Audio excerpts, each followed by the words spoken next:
بسم الله والصلاة والسلام على رسول الله. أنا النهاردة يا جماعة كنت ماشي كده فلمحت حاجة جميلة جميلة جميلة. الحاجة دي هي عبارة عن، هوريكم كده، بصوا المنظر دوت يا جماعة. دي فكرة كده، واحد راجل طيب جميل كده، احنا حبينا نقرب منه ونشوف الدنيا معاه ايه. السلام عليكم. السلام ورحمة الله وبركاته. ازي حضرتك، عامل ايه؟ والله أنا بخير يا فندم، أخبار معاليك إيه؟ ازي حضرتك، اسمك ايه؟ أشرف البنداري حضرتك. أستاذ أشرف البنداري. البنداري، أهلا وسهلا. الله ايه يكرمك. الحاجات الجميلة والمنظر الجميل دوت العربية دي شكلها تصنيع يدوي او تصنيع حضرتك انت اللي عاملها لنا، صح كده ولا ايه؟ صحيح. طب طول ما سألت نتكلم على القواعد الأساسيات بتاعتها بقى. لا ده اكيد طبعا. بص مع حضرتك طبعا، انا عايز ايه، اشوف كل حاجة عن طريق شرحك ليها، وعايزين نفهم ايه الجمال ده، والحاجة دي شكلها كده بتاعت مصريين بس، صح كده ولا ايه؟ طب نتكلم بقى، أنا أعرف بس بداية عشان نقوله. أولا أنا أشرف البنداري المبتكر والشاعر. دي من أشبال الوحش المصري. الوحش المصري معروف عالميا، الوحش المصري واخد الثالث على مستوى العالم بشهادة دولية. أنا مش هعرف عنه، هو معروف يعني. تمام. ده من أشباله. دي اختصار شديد بس عشان وقت حضرتك. دي سيارة احنا فكرنا نعملوها بديلة للتوك توك والتروسيكل. تمام. اولا التوك توك والتروسيكل مش هتكلم على سعرهم خالص، سعرهم معروف، ولكن كان هدفنا ان التروسيكل على ما اعتقد مش معمول للبني ادمين. دي حاجة غير آدمية. وفعلا ده اللي احنا بنشوفه. التروسيكل محطوط القائد بتاعه ده انسان للهواء، خبطة فيه، طوبة فيه، 3 عجلات بيقلب بسهولة. صح. لو مركب أسرته وراه ركوة غير آدمية خالص. ايوه.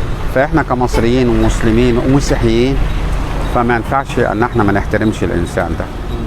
فعملت حاجة، فكرت بحكم طبعا أشبال الوحش المصري 12 ابتكار، ولما تبحث عن الوحش المصري هتعرفه هو ايه. الوحش المصري. الوحش المصري. او حضرتك ليك صفحه على الانترنت والفيس اسمها الوحش المصري. اشرف البنداري الوحش المصري. اشرف البنداري او اشرف البنداري المبتكر. اما الوحش المصري دي واخد شهره عالميه، واخد الثالث على مستوى العالم بشهاده دوليه. ما شاء الله ما شاء الله. مسجل دولي يعني. ما شاء الله. تمام. فنرجع لموضوعنا. فعملنا دي 4 عجلات، 4 عجلات بحيث ان هي فيها الادميه. تمام. فيها تعديل صناعي عن التوك توك والتروسيكل. احنا قلنا التوك توك شغال حاجه واحده بس، والتروسيكل شغال حاجه واحده بس. ده في صمولتين هنا، لو حليتهم تعالى معايا شويه، بتتشال الجزئيه دي بتبقى عربيه نقل. يعني تمام. تنفع ركاب وتنفع نقل في نفس اللحظه. صمولتين 2 اتشالت دي بقت عربيه نقل. فيها دواسه هنا، انا لو دوست عليها دلوقتي تروح رافعه نفسها من ورا وتغير الحركه من حركه سير لحركه توليد كهرباء. تولد كهرباء ل5 بيوت. الكلام ده حقيقي؟ حقيقي طبعا. تولد كهرباء ل5 بيوت. يعني انا ممكن استغنى عن الكهرباء لو عندي محرك زي ده، او مثلا حضرتك عملت لنا محرك زي ده يوفر لي كهرباء طبعا ل5 بيوت، او يشغل مكنه ري في الارض الزراعيه 6 بوصه ونص، او مكان تحت الانشاء. ما شاء الله. تمام. اتكلم على جوهر الموضوع بسرعه كده عشان وقت حضرتك. تمام. ده نموذج بحثي لا يؤخذ به. ايوه. ده نموذج للاختبار لنا احنا. تم اختباره حاليا 4 سنين، انا وبختبر فيه.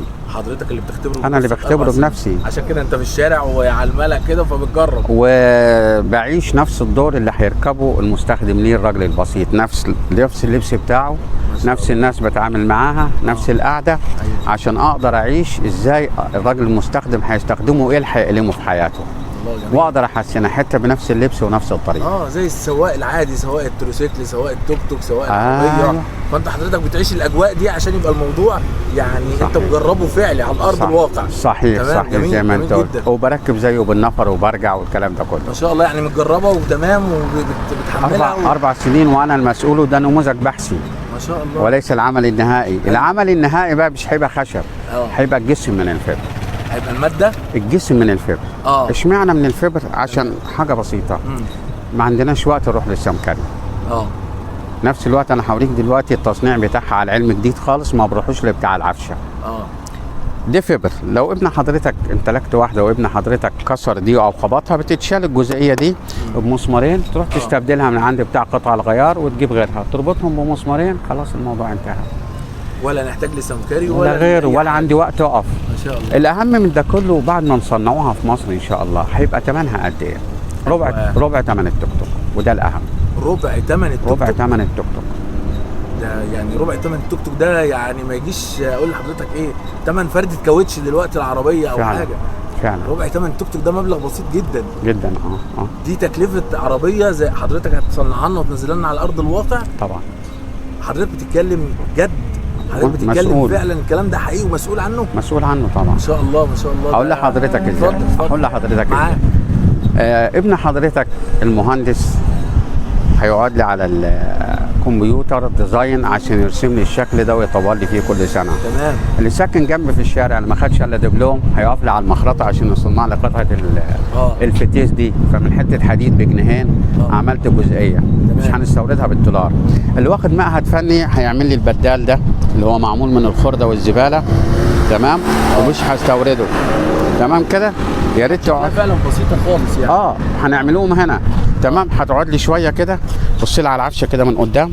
العفشه دي غير مألوفه، العفشه دي من حديد من الخرده والزباله. اللي واخد برضو دبلوم او اعداديه هيقعد على المخرطه عشان يعمل لي العفشه. ما شاء الله. على ما اعتقد ما فيش حاجه جبتها من بره. يعني كده يبقى احنا فعلا صممنا العربيه بايدي مصريه من الالف للياء، ومن قطع معدن بسيطه. فهحتاج للدولار، مش هحتاج له. ما شاء الله. هي حاجة واحدة بس اللي هتغلبنا محتاج التعاون فيها، التروس المتشابكة، لأن هي من المفروض بدون وقود نهائي. تمام. فأنا غلبتني التروس المتشابكة، أنا شغال على سيور فيها 11 سير، والسير علميا ليه قدرة معينة. أكيد. أول ما يكون طالع مطلع أو بجري زيادة عن اللزوم بيلف على الفاضي. لان ليه جزئيه معينه بيقف عندها السير، فانا بس محتاج التروس المشابكه. وحسب علم الميكانيزيوم ان الترس الوحيد اللي ما بيتعملش من اي قطعه معدن، ليه خامه معينه، نوع معين. نوع معين من الصلابه هو اللي بيتعمل، فهو ده اللي غلبني بس. فبالتعاون ان شاء الله لو لقينا تعاون هنقدر من خلال الجزئيه دي يبقى مصر كامل. مثل يحتذى بيه والله، وحاجه جميله جدا والله. ربنا يصبر بخاطرك، بس نقوله ده اللي هيخليني ازاي نوصل لربع ثمن التوك توك. تمام. احنا صورنا هنا كل حاجه على ما اعتقد.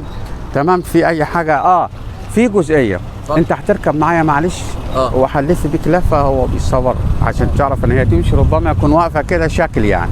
يعني ممكن المشاهد يقول لك ايه ده يا عم، ده جايب كرسي صحيح، ولا جايب حاجه كده ماكيت، يقول لك ده ما بتتحركش.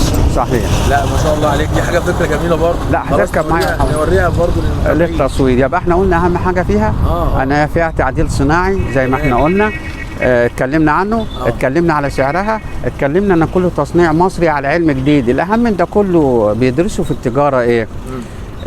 ان بعد التصنيع هتكمل في ايه، وده اللي ماشيه بيه المانيا. أيوة. تعمل لك العربيه وتبيعها لك اقل من التكلفه، عشان بعد كده هتاخد قطع الغيار. ايوه طبعا. فده التجاره. احنا بقى عندنا نفس الجزئيه دي، القطع الغيار اللي عندنا غير مألوفه ومفيش دوله اشتغلت عليها، عشان عاملينها على علم خاص لوحدي انفردنا بيه. فاللي هيستعمل السياره بتاعتنا هيستعمل قطع غيارنا اللي ملهاش بديل. الله طبعا. تمام. طبعا معموله بايد مصريه، والفكر نفسه، الفكر نفسه. معلش هتبص لي تاني على العفشه اللي قدام من تحت كده، يا رب التصوير يجيبها. علم جديد خالص، وده من الخرده. برضو اكرر واقول ده من الخرده والزباله، ما تاخدوش بيها، ولكن الشكل النهائي على مسؤوليتي. انافس السياره وهسيب التوك توك والتروسيكل بمراحل. اكيد. تمام.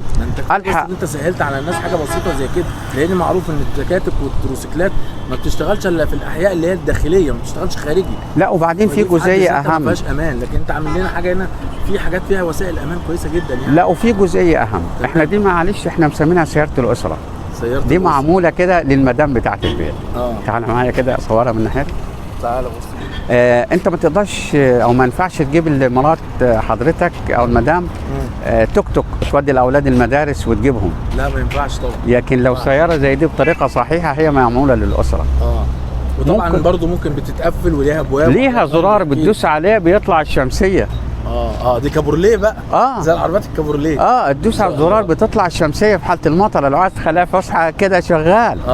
في جزئيه تاني، ممكن راجل موظف يسيبها لاهل بيته طول النهار، يودوا الاولاد المدارس ويجيبوا الاولاد المدارس حاجة ويجيبوا داخلية. اغراضهم، ويجي اخر النهار دخلوا على قد ايه، يشيل الجزئيه دي ويعملها ساعتين ثلاثه عند ما هو في اي مشروع، ولو الحاجه مات ربع جنيه وجنيه ومات الولاعات وكده، فاسمه منه استفاد. وحافظنا على اولادنا اللي يركبوا الشاي، بتوع الشاي برضه بيعانوا دلوقتي، لازم يروح يجيب عربيه وغاليه ويرخص ويعمل حاجه زي كده. بس نقولوا الشاي ما ولا طويل وقعد 24 ساعه، خلينا نتكلم في الموظف اللي هياخد له ساعتين بدل ما يقعد على القهوه. يحسن من دخله لو طبلون من ابو الولاعات، تمام. والمدام ركبتها وحافظنا على الاولاد، وقيادتها سهله جدا، نص اوتوماتيك، هتركب مع كلهم لقدام، يعني زقه بالك في الشاشه رقم 1 2، عايز تعطل السرعه بتنزل بايدك كده، مفيش لا حارات ولا حاجه، قيادتها سهله. فدي مسميه عندنا من اشبال الوحش المصري سياره الاسره. طب احنا عايزين نجرب بقى ومتشوقين. هنجرب. يلا ماشي. نجرب عشان ما نطولش على الناس.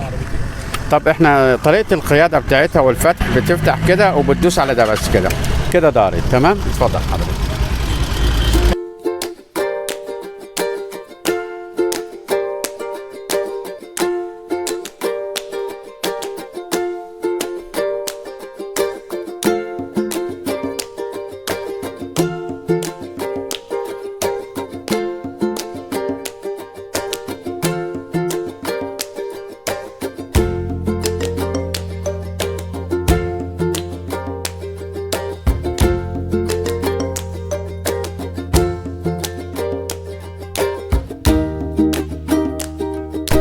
كان اهم حاجه عندنا ان احنا نثبت للباشمهندس الثبات بتاعها بس، فاحنا ممكن انا بقى اللي هشتغل المره دي ادير الحلقه وهساله ايه راي حضرتك في الثبات لا بتاعها؟ ما شاء الله، ده يعني امن بكتير بالتوك توك، وكفايه ان ماشي على الارض والدنيا مقفوله حواليك، لكن التوك توك بيبقى 3 عجلات ويا عالم هتنقلب ولا مش هتنقلب. صح صح. لا لا لا المدام بتاع حضرتك او غير، انت مطمن.